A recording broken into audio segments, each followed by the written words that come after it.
Like, look at their schedule. Last year, obviously the biggest win of their season came literally week 1 when they beat Russell Wilson at home in Seattle.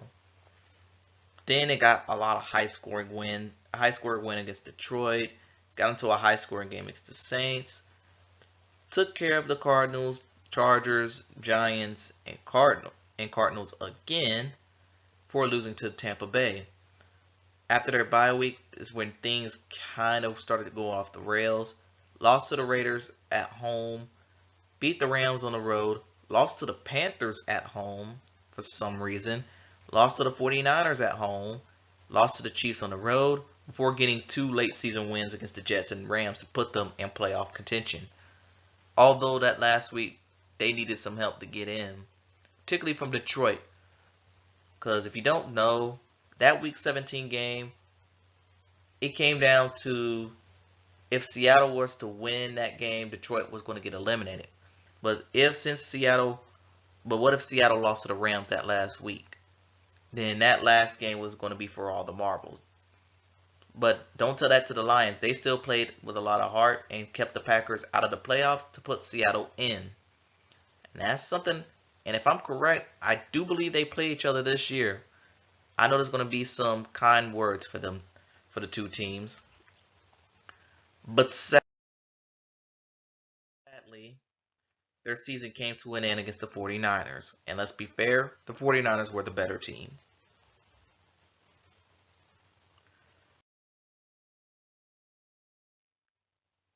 And now for some highlights for Seattle. And obviously, week 1 win against the Broncos, Russell Wilson Broncos. I'm not even going to elaborate it much because I've already said it over and over here. And the rebirth of Geno Smith. He won Comeback Player of the Year due to his season. And they gave him a nice little contract. Just to make sure he's the guy, at least in 2023, he'll be the guy.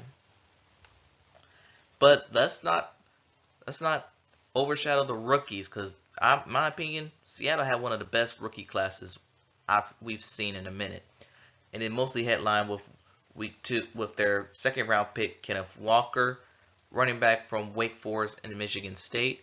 He had over 1,000 yards rushing, and he missed some games. And there also were games where he wasn't even the lead back. Not to mention Tariq Woolen, a corner player I think he had more interceptions than Sauce Gardner did. That's and Sauce, but people know not to throw it in his direction.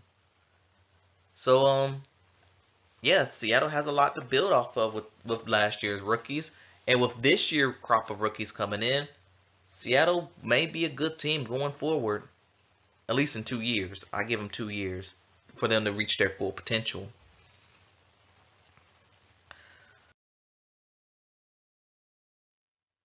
But for the lowlights, their run defense was bad. I mentioned in the Raider video that they gave up an 80 plus yard run against Josh Jacobs to lose that game. But in a couple weeks later, when they lost to the Panthers, all the Panthers did was run the ball against them, and they couldn't stop that. And not to mention they lost to Seattle 3 times. The 49ers 3 times, mostly courtesy of the run. And then they lost 5 of their last 8. I already mentioned that on the schedule. And then they lost to the 49ers 3 times. The first time, their only touchdown came on a blocked field goal return for a touchdown. The second time was in Seattle, and Brock Purdy was on another level. And then the third time, it was clear that the 49ers were the better team each of those times.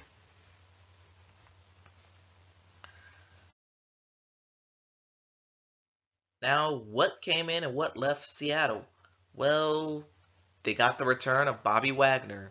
I guess he and Pete Carroll patched things up, let bygones be bygones. He's back with Seattle. They also added Draymond Jones for the Broncos. Jaron Reed, he's back with Seattle. Julian Love for the New York Giants. And they added linebacker Devin Bush, formerly of the Pittsburgh Steelers. They did lose Shelby Harris. They actually released him due to the cap. And Quentin Jefferson, I think, was released for similar reasons.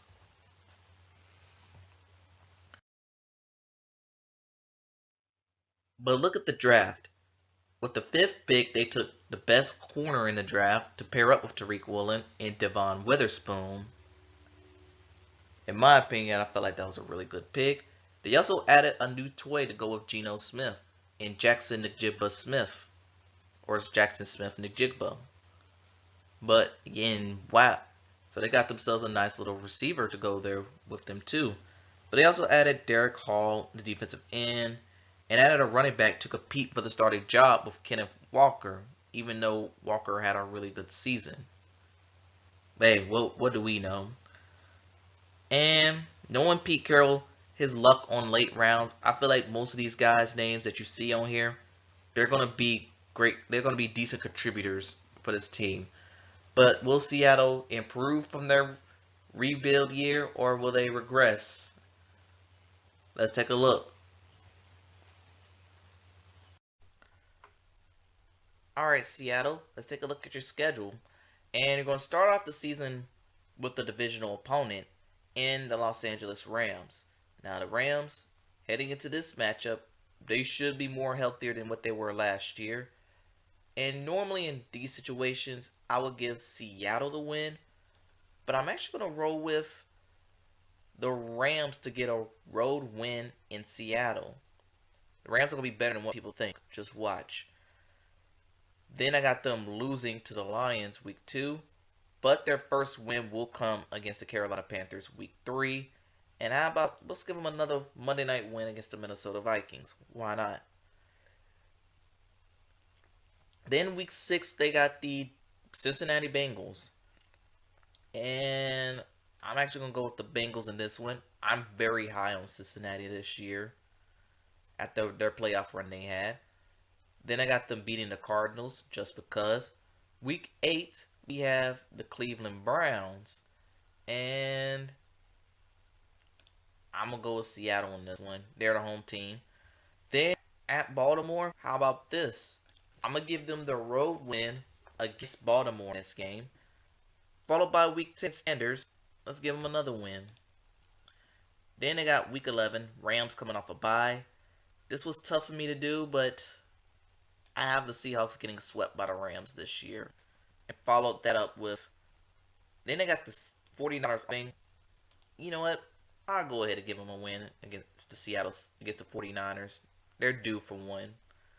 But I got them losing to the Cowboys week 13. And I got the 49ers avenging themselves week 14. Week 15 against the Eagles. This one's a tricky one. For one, everyone think the Eagles are going to be the super team, but I don't know. I think the Eagles do slip up in this game. I think Seattle will surprise everyone and get a home win here. Followed by, you know what? I'm going to give them a loss to Tennessee. And a surprising L against the Steelers.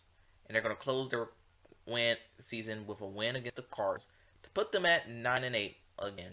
Almost 10-7. But I don't know. But this could be true. This could be false. But Seattle, a 9-8 season for them will be a good season. But what do you think in the comments below? I mean, what do you think? Do you think Seattle will have a better record than 9-8? Just let me know in the comments. Thanks for watching, and I'll see you next time.